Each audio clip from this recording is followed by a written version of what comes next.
안녕하십니까. 매일 아침 조간신문의 주요 기사를 딱딱 풀어서 해석해드리는 조간딱풀 8월 12일 목요일입니다. 자, 국민의힘 당헌 당규상 당대표를 강제로 끌어내리는 방법은 없습니다. 당헌 당규상 그렇습니다. 임기 2년이 보장되어 있기 때문이죠. 그런데 반강제로 끌려 나온 사례는 있습니다. 그 방법도 있습니다. 자, 2011년 10월 그때 19대 총선을 앞두고 있었죠. 당시에 한나라당, 지금의 국민의힘 한나라당이 대형 악재를 2개를 맞았습니다. 뭐냐면은 그때 서울시장 보궐선거에서 패배를 했죠. 한나라당이. 박원순이 됐습니다. 오세훈 시장이 무상급식 가지고 이렇게 시장직을 걸었다가 그만두고 보궐선거가 실시가 됐는데 박원순에게 서울시장 자리가 넘어갔죠. 그리고 또 한나라당 관계자가 선관위 디도스 공격을 해서 그 논란이 일어났습니다. 그런 악재 때문에 19대 총선을 앞두고 있었기 때문에 그 상황에서 총선을 치르면 필패다. 자, 그래서 일단 당 지도부가 책임을 지고 모두 물러나야 된다. 이런 여론이 당내에서 일어났습니다. 당시 당 지도부는 홍준표 대표 체제였습니다. 지금 대선 주자죠. 홍준표 대표 체제였는데 최고위원이 누구냐?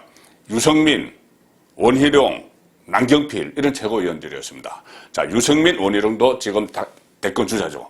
10년이 지났는데, 자, 그때 사람들이 다시 지금 등장을 해 있는 상황인데, 자, 이렇게 지도부 책임론이 거론이 됐지만은, 지도부 책임론을 거론을 하면서 특히 유승민 같은 경우는, 그때 친박으로 분류가 됐죠. 뭐라고 했냐면은, 지금 이 체제로는 이 총선에서 진다. 전임 대표인 박근혜 전 대표를 비대위원장으로 앉혀서 총선을 치르고 그 다음 대선까지 치러야 된다. 2012년 대선까지. 자, 이렇게 주장을 했습니다. 그래서 유승민이 총사퇴하자. 지도부 총사퇴하자. 최고위원이 유승민 최고위원이. 그런데 홍준표 대표가 무슨 말이냐. 내가 왜 사퇴하느냐 이렇게 버텼죠. 버티니 방법이 없습니다. 당헌 당규상에는. 자, 그래서 유승민이 어떻게 하냐면은 선제적으로 본인이 먼저 사퇴를 해버립니다. 최고위원이 사퇴를 해버리죠. 그때 일종의 선임 최고위원입니다. 그 득표수, 전당대회 득표수에 따라서. 유승민이 선제적으로 사퇴하고 그 뒤를 남경필, 원희룡 최고위원이 또 다 사퇴를 해버립니다. 이렇게 되니 당 대표 최고위원만 남죠. 최고위원 다 사퇴하고. 그런데 최고위원 회의는 당의 최고 의결기구라서 정족수가 있어야 됩니다. 그런데 정족수를 채우지 못하니 대표 혼자 남아있으면 아무것도 할 수 없죠. 그래서 결국 홍준표 대표도 물러나면서 홍준표 대표 체제가 붕괴가 됐는데, 자, 그리고 박근혜 비대위가 출범을 했죠. 출범을 해서 그 총선에서 이기고 다음 대선에도 이기고 하는 그런 그 10년 전의 상황이 있었습니다. 자, 그런데 지금 국민의힘에서 그때 당시 홍준표 대표 체제가 붕괴되는 것, 그것과 유사한 일이 발생할 수도 있는 그런 상황으로 지금 사태가 치닫고 있습니다. 이 윤석열 전 총장 그리고 이준석 대표 상당히 갈등을 벌이고 있었죠. 뭐 봉합되는가 했더니 또 터지고 했는데 이준석이 계속 공격을 합니다. 그래서 이준석이 도대체 윤석열 1위 주자 윤석열을 공격하는 목적이 뭐냐? 여기에 대해서 여러 가지 이야기가 나오죠. 그 이야기, 그 이준석의 속내가 또 동영상에 의해서 지금 확인이 됐습니다. 자, 그 과정을 소개를 해드리겠습니다. 지금 오늘 아침에 그 이준석 탄핵론, 이준석에 대한 그 대표 자리에서 물러나야 된다. 탄핵론이 오늘 아침부터 제기가 되면서 파장이 크게 일어나고 있습니다. 자, 연합뉴스 대표적으로 보내드릴 텐데 아직 조간신문에는 이 기사가 나오지 않았습니다. 왜 그러냐면은 윤석열 진영의 신지호 상황실 총괄 부실장이죠. 신지호 부실장이 어제 저녁에 라디오에서 했던 말이기 때문입니다. 저녁 늦게. 자, 윤석열 척 신지호를 이야기합니다. 탄핵이라는 말을 입에 올렸습니다. 누구 탄핵? 이준석 대표 탄핵. 탄핵 그런 파장. 그러니 이준석이 대표를 왜 흔드는가 했더니 나를 쫓아내려고 하는 거라 목적이 명확해졌다. 자, 이준석이 윤석열 쪽을 과도하게 견제를 해서 탄핵을 하는 것이냐, 아니면 처음부터 이준석을 겨냥해서 하는 것이냐. 자, 전작이었죠. 이준석이 윤석열 쪽에 계속 도발을 했기 때문이겠죠. 자, 그런데 어쨌든 윤석열 총괄 부실장, 윤석열 캠퍼 신지호 총괄 부실장이 어제 저녁 라디오에서 당대표 결정에 대한 후보들 간의 입장이 엇갈린다. 이렇게 사회자가 물어봤습니다. 그 당대표가 무슨 뭐 행사에 참석하라고 그러고 대권주자를 참석하라고 그러고 또 경선준비위원회, 이준석이 만든 경선준비위원회에서 후보 13명을 다 모아놓고 토론회 하겠다. 여기에 대해서 윤석열 쪽에서 반발을 하고 있죠. 왜 대권주자 중심으로 모든 걸 해야 되는데 대표가 자기 정치를 하려고 이렇게 주자들을 줄 세워서 자기 밑에 딱 줄 세우려고 하느냐. 그래서 못하겠다 뭐 이런 말이 나왔었는데 거기에 대해서 물은 겁니다. 사회자가. 그러니 심지어 이렇게 이야기합니다. 당대표의 결정이라 할지라도 아무리 대한민국의 대통령이라 할지라도 헌법과 법률에 근거하지 않은 것은 탄핵도 되고 그런 거 아닌가. 당대표도 제대로 하지 않으면은 당헌 당규에 따라서 하지 않으면은 탄핵을 해야 된다는 이야기입니다. 이 경선준비위원회 이런 것은 당헌 당규에 없는 조직이죠. 그리고 또 심지어 이렇게 덧붙입니다. 공화국이라는 것은 권력자의 권력 행사를 자의적으로 하지 말라는 것 아니겠나? 왜 권력 행사를 자의적으로 하느냐 그거죠. 당대표가. 그래서 토론회는 제도적 근거도 없고 전례도 없다. 이렇게 비판을 했습니다. 그리고 경선준비위원회 18일 날 정책토론회를 열겠다 했는데 윤석열 쪽에서는 그 배후에 이준석이 있다 이렇게 보는데 왜 이준석이 그러면 계속 윤석열을 견제를 하느냐. 자, 그 말씀을 드리겠습니다. 이런 이야기가 나옵니다. 일부에서는 이준석 대표가 유승민 전 의원, 본인이 유승민 국회의원 시절에 그 밑에서 인턴 생활을 했죠. 그리고 아버지의 친구입니다. 유승민 후보는. 그리고 멘토죠. 이준석이 멘토죠. 그래서 이준석이 유승민 전 의원이나 또는 오세훈 서울시장 캠프에서 일을 했죠. 그 이준석 대표가 그때 4.7 보궐선거 때, 그때 서울시장 보궐선거 때 일을 했습니다. 그래서 유승민이나 오세훈을 대선 후보로 세우려는 목적으로 정치 신인인 윤석열에게 불리한 각종 토론회를 강행하려는 것으로 의심하고 있다. 자, 아직 정치 신인이죠. 요즘도 처음에 정치에 좀 적응을 못해서 여러 가지 뭐 설화 이런 것을 일으키고 있는데 13명의 후보들과 같이 토론회를 붙이면은 12대 1의 전쟁이 되겠죠. 전부 윤석열에 대해서 공격을 합니다. 그러면은 윤석열은 거기서 이미지가 막 실추가 되겠죠. 그래서 윤석열이 낙마하거나 지지율이 확 떨어지면은 그때 유승민을 띄우거나 혹은 서울시장으로 있는 오세훈을 투입하거나 그런 전략을 갖고 윤석열을 지금까지 깎아내렸다. 그런 이야기가 되는 겁니다. 뭐 여기에 대해서 이준석은 이렇게 이야기합니다. 오늘 아침에 SNS에서 글을 올려가지고 탄핵 얘기까지 드디어 꺼내는 것을 보니 계속된 보이콧 종용과 패싱 논란, 공격의 목적이 뭐였는지 명확해진다. 자, 그래서 제가 말씀드렸듯이 누가 먼저 시작을 했느냐. 그 부분을 따져야 되겠죠. 그리고 이준석은 비꼽니다. 윤석열 쪽은. 하시고자 하는 일들에 근성하십시오. 자, 이 정도 가면은 양쪽이 지금 같이 갈 수 없는 자, 그런 그 상황이 돼가고 있다. 그렇게 볼 수 있습니다. 자, 유승민 그 이야기를 들었죠. 이준석.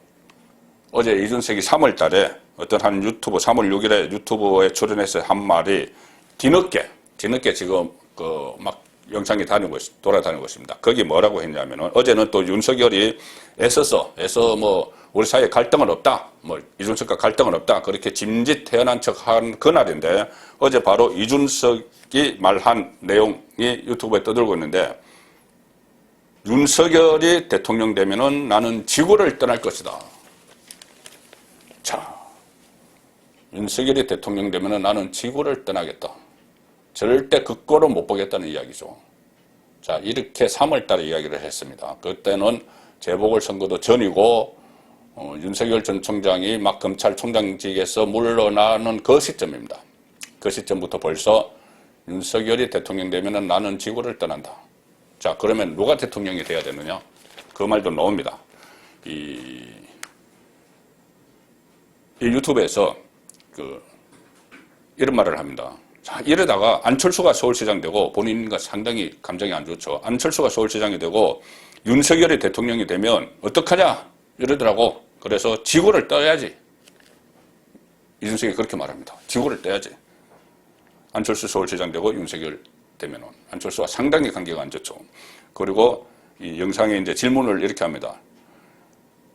아, 윤석열이 너 와라 하면 어쩔 거야? 너 와라. 그러니까 윤석열 캠프로 이준석 너 와라 하면 어쩔 건데? 그렇게 묻습니다. 이준석이 이렇게 대답합니다. 난 대통령 만들어야 할 사람이 있다니까요. 난 대통령 만들어야 할 사람이 있다니까요. 유승민. 난 대통령 만들어야 할 사람이 있다니까요. 유승민. 유승민을 대통령 만들어야 된다. 내가 당권을 잡을 거야. 이 장면까지 나옵니다. 그래서 내가 당권을 잡아서 유승민을 대통령 만들 거야. 만약에 윤석열이 대통령 되면은 나는 지구를 뜰 거야. 자, 3월 6일 날 영상이 찍혔죠. 만일 이 영상이 6월 11일 대표 경선 전에 공개가 됐다면, 자, 공개가 됐다면 과연 이준석이 대표가 될 수 있었겠습니까?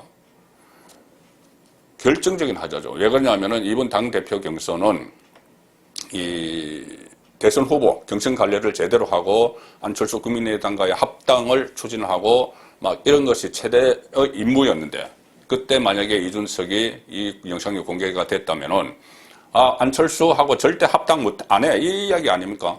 안철수가 서울시장 되면 지구를 뜰 거라는 그런 정도의 인식을 갖고 있으니, 거기다가 이미 그때 또 1위 주자입니다. 검찰총장 자리에서 막 물러나는 그 시점에 그 1위 주자가 되면은 아니야, 난 저 지구를 뜰 거야. 그리고 나는 당권을 잡는 목적이 있어. 유승민 대통령 만들기야. 이렇게 합니다. 그러면은 특정 주자를 대통령을 만들기 위해서 내가 경선 관리자가 되겠다고 하는데 그런 이준석을 뽑았을 리가 없죠. 자, 그런데 이 영상이 그동안 꼭꼭 숨겨져 있다가 지금 또 공개된 이유, 그 이유도 저는 궁금합니다. 자, 실제로 이준석 이 1위 주자 윤석열을 계속 견제를 했죠. 그 사례를 일일이 나열하기도 어렵습니다. 그 전부터 뭐 경선버스 열차, 뭐 경선버스 출발론 계속 제가 말씀드렸는데 일일이 그런 사례를 나열하는 것보다는 오늘 조간에 실린 기사, 이준석이 윤석열을 어떻게 견제를 하는지 오늘 조간에 쫙 실렸습니다. 이것은 이 탄핵 이야기가 나오기 전입니다. 탄핵 이야기가 나오기 전에 있었던 어제 있었던 이야기들을 쫙 실렸는데 거기 보면은 윤석열을 어떻게 보는지, 이준석이 어떻게 보고 어떻게 처리하려고 하는지 그 이준석의 시각이 좀 감이 잡힙니다. 자, 몇 가지를 소개를 해드리겠습니다. 조선일보 8면 보시면은 중진을 하이에나에 비유했다. 이준석이 윤석열 쪽의 중진입니다. 정진석을 겨냥을 해서 하이에나라고 합니다.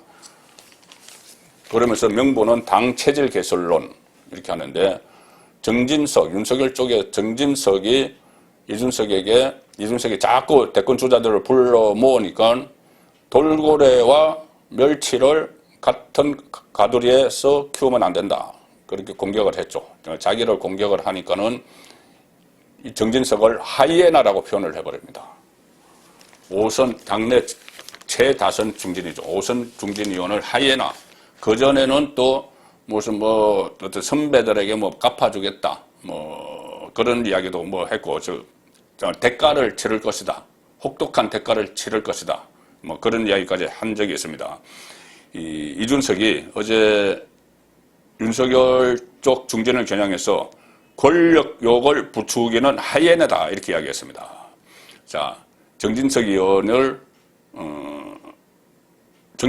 두고 페이스북에서 우리 후보들 곁에 권력욕을 부추기는 하이에나다. 이렇게 지적을 했습니다. 앞서 정진석이 다른 주자들을 고등어와 멸치로 비유를 하면서 좀 감정이 생겼죠.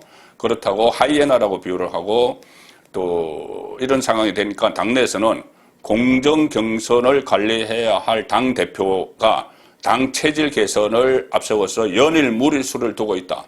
리더로서 이해관계 조정 대신 논쟁으로 이기려고만 든다. 이런 지적이 나오고 있다. 자, 조선일보가 비판을 하고 있습니다.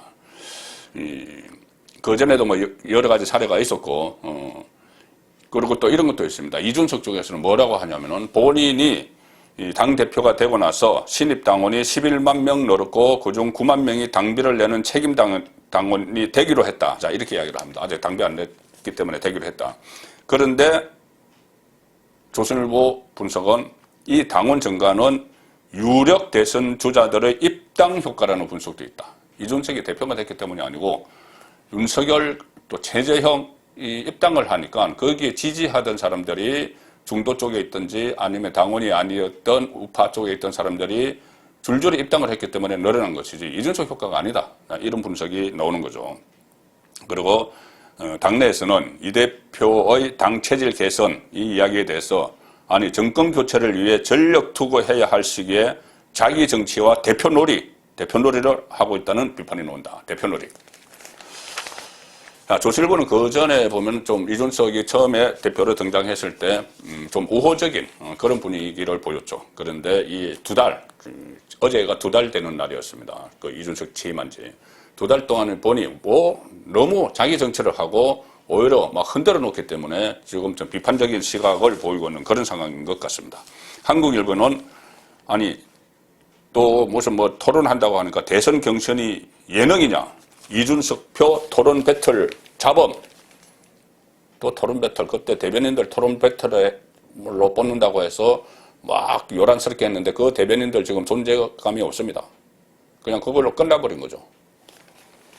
이 대통령 후보도 무슨 토론 배틀을 하겠다. 국민의힘 대선 주자는 토론의 제왕이 돼야 되느냐. 대선 주자 보호는 뒷전이고 본인 정치만 한다. 그리고 대표가 대선 주자들과 힘겨루기를 계속한다. 예비 후보들 토론을 20회 이상 진행하겠다고 이렇게 하고 봉사활동 같은 참가 프로그램도 많다.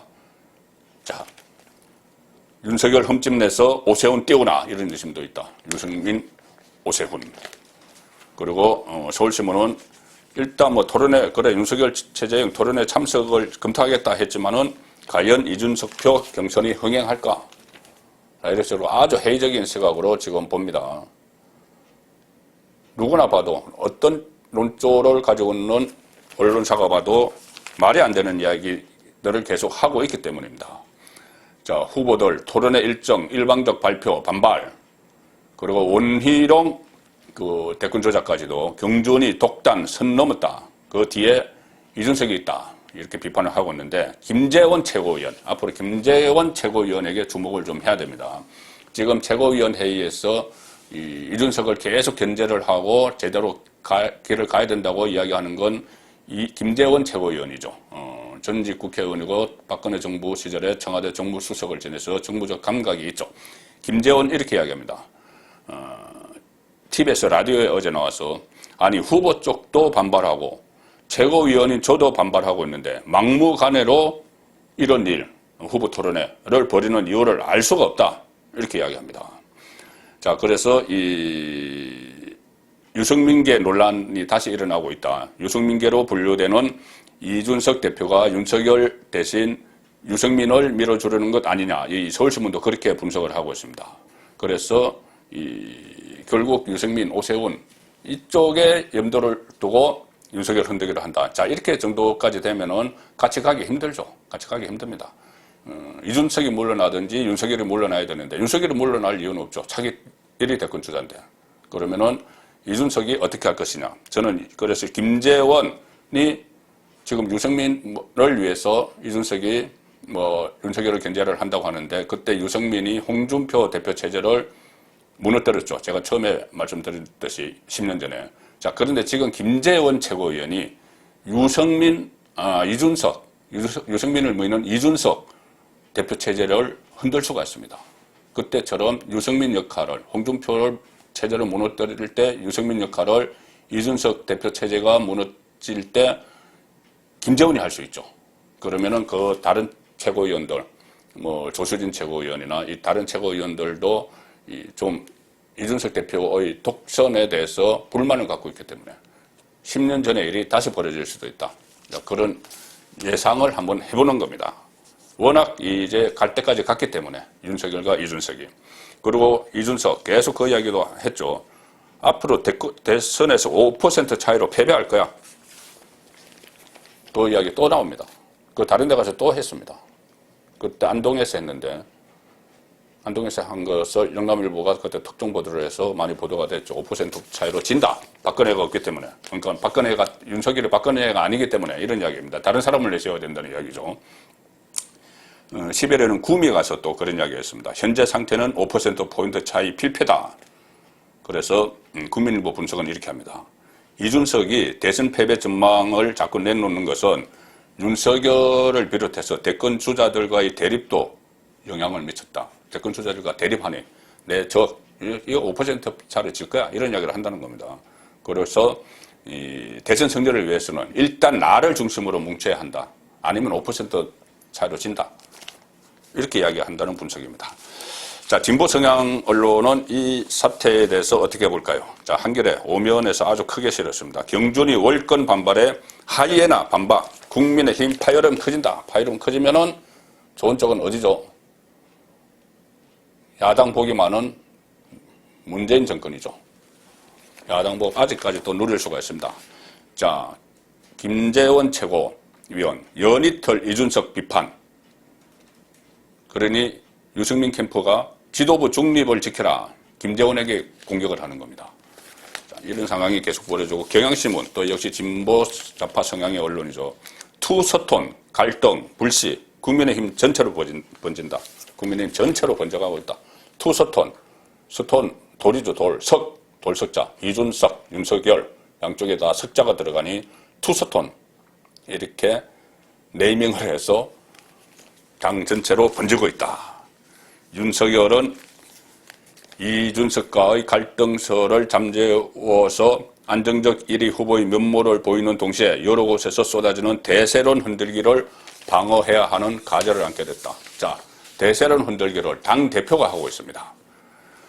자, 이준석 리스크는 결국 폭발을 했고 이제 거치 문제로 비화가 될 텐데 앞으로 좀 사태를 당분간 예의주시할 필요가 있습니다. 이것은 자기 대선과 밀접하게 연결되어 있기 때문에 그렇습니다.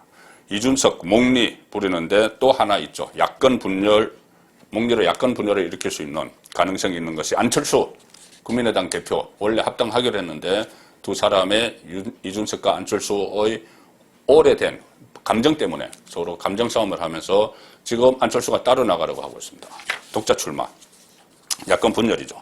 동아일보 아래 보시면은 국민의당이 안철수 독자 출마 대비 당원 개정.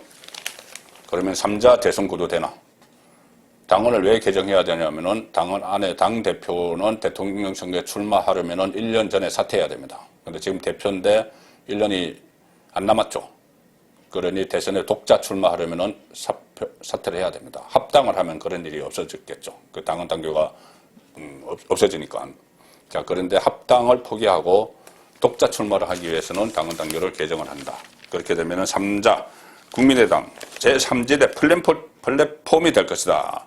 그리고 15일께 모레 걸피네요. 국민의힘과 합당 결렬을 선언할 것이다. 그리고 안철수, 김동연 연대 가능성도 내비쳤다. 야권의 치열한 주도권 싸움 예고하고 있는데 그 옆에 도표가 뭐냐면 2017년 조기 대선 때 그 결과입니다. 그때 유승민도 출마를 했지만은 홍준표, 안철수가 같이 출마를 했죠. 딱딱 당을 따로 해서 같이 출마했을 때, 자, 그때 문재인 후보가 당선됐는데 41% 얻었죠. 그런데 당시 홍준표와 안철수를 합하면 52%입니다. 찢어졌기 때문에 이 보수 중도가 따로따로 후보를 냈기 때문에 선거에 졌다 그 이야기죠. 그리고 이것이 내년 3월 선거에서도 재현될 수가 있다. 안철수가 출마해서 그때처럼 뭐 21.4%를 얻어갈지 아니면은 5%를 얻을지 모르겠지만은 5%를 얻어도 2017년 그전에 2012년 선거 같은 경우는 거의 3.5% 차이로 박근혜 또 문재인 승부가 갈렸죠. 그래서 5% 정도만 안철수가 가져가도 이기기 어렵다. 자, 그 리스크를 제1야당 대표 이준석이 계속 제공을 하고 있습니다. 자, 민주당은 또 경선 불복론. 자, 그것이 또 있는데 여기는 뭐 어떻게 보면 이것은 후보들 간의 경쟁이죠. 후보들 간의 경쟁을 하는 건데 지금 국민의힘은 당 대표와 후보들이 경쟁을 하고 있습니다. 이준석을 오히려 검증을 해야 되는 대선 주자를 검증하는 것이 아니고 이준석을 검증을 해야 되는 그런 처지에 빠졌습니다. 자, 다른 뉴스 한 2개 정도 보여드리죠. 조민 7대 스펙 모두 가짜, 2개는 조국이 작성했다. 정경심 씨, 어제 또 2심 재판에서 징역 4년 확정이 됐죠. 그런데 7개 가짜 스펙 가지고 대학원 가고 했는데, 의사까지 데려가 하는데 다 취소될 판이고, 특히 7개 중에는 조국 씨가 법학 교수, 법과 정의를 외치는 법학 교수, 청와대 민정수석, 법무부 장관을 지낸 조국 씨가 딸 가짜 무슨 인턴 확인 증명서 이런 것을 하려고 컴퓨터에 앉아서 막 그걸 만들었다는 이야기입니다. 그래서 이 조국도 이 별도로 자녀 입시 비리 혐의로 기소돼서 1심 재판을 받고 있기 때문에 이 2개가 조국이 작성을 했기 때문에 조국 1심 재판도 영향을 받을 거다. 유죄가 나더라도 아마 법정 구속은 안 할 겁니다. 부부를 다 법정 구속하는 경우는 잘 없기 때문에. 그래도 어쨌든 본인이 앉아서 조물락 그려서 가짜 서류를 만들어서 대학과 대학원에 제출을 했다. 그런 이야기입니다.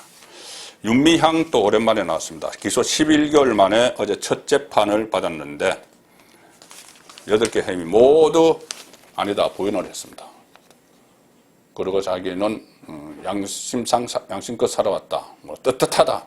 하늘 봐서 한 점 부끄러움이 없다. 이런 이야기를 했는데 저는 다른 건 다 놔두고 본인의 일을 도와주던 그 쉼터, 관리인 스스로 극단적인 선택을 했죠. 그 부분에 대해서도 본인이 하늘을 우러러 한껏 부끄러움이 없는지 묻고 싶습니다.